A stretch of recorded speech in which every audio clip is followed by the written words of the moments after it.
Hey, good morning, guys. Jerry here with our New York Open analysis for September the 17th, 2019. And excuse my voice. I've got a bit of a head cold, chest cold thing going on for the last couple of days. But I think I'm on the mend. So let's see.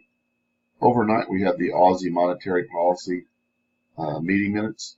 Excuse me.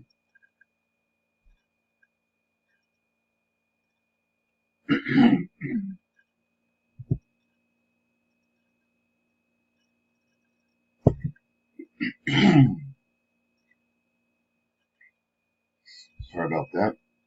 Um, in those minutes, um, if you look over at Zero Hedge, talks about Aussies retreating from further recent peaks as the RBA remains ready to ease to support growth and keep inflation on course to reach target. So that's put a little bit of bearishness in the Aussie. And then on the yen, it says it's lost a degree of safe haven premium, but I still think there's some over those Saudi oil attacks. But I still think there's some the risk of some bullishness coming back into the yen as the world finds out exactly what happened and who was behind it, and then there's likely to be some form of retaliation. And so I could see that escalating over the next today and maybe the next tomorrow and the next couple of days maybe. So I think there's some bullishness in there. So if you look at the sentiment, then I've got bearish. I've got the Aussie, the RBA minutes, and then we've still got those geopolitical concerns. So what I'm looking at, jumping over to the charts, is an Aussie yen short. If you draw some fibs from this area here down to here, you could look to enter at the 50. The only thing with this trade is there's not a lot of pips in it. So if you entered at the 50, if you made it all the way back down to here, that's almost about 20 pips. Not a lot. So I've got an order in at the 61%, which would give me a few more pips, and it also it takes a little more risk out of the trade. For my stop, I'm going to put it up here, which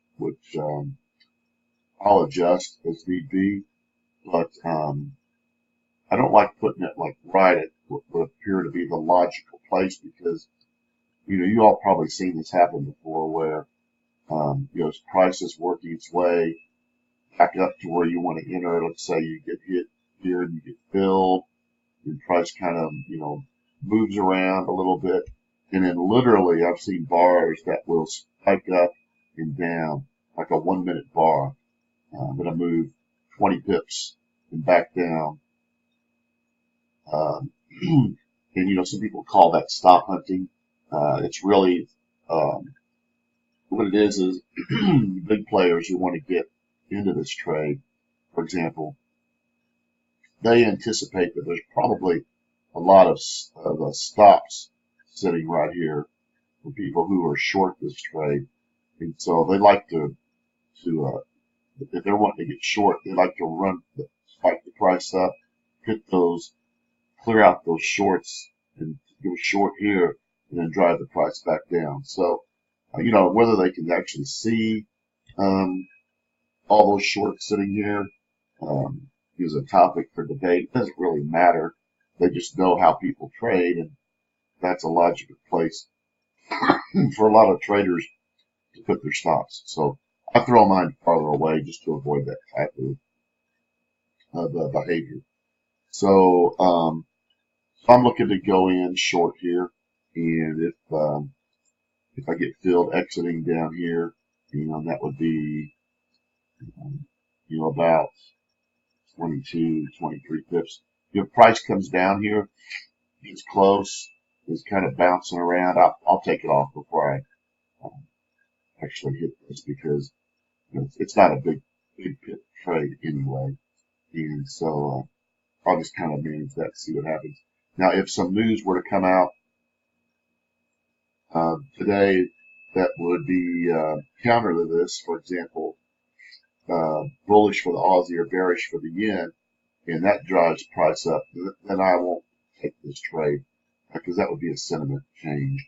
And so I really just want price to come back up here as the result of profit taking from people that are already in this trade. I don't want it to come back up here because of some big news event or even a minor news event that could cause some sentiment shift. So I hope that makes sense, and I will get this posted, and I'll see you guys shortly. Thanks.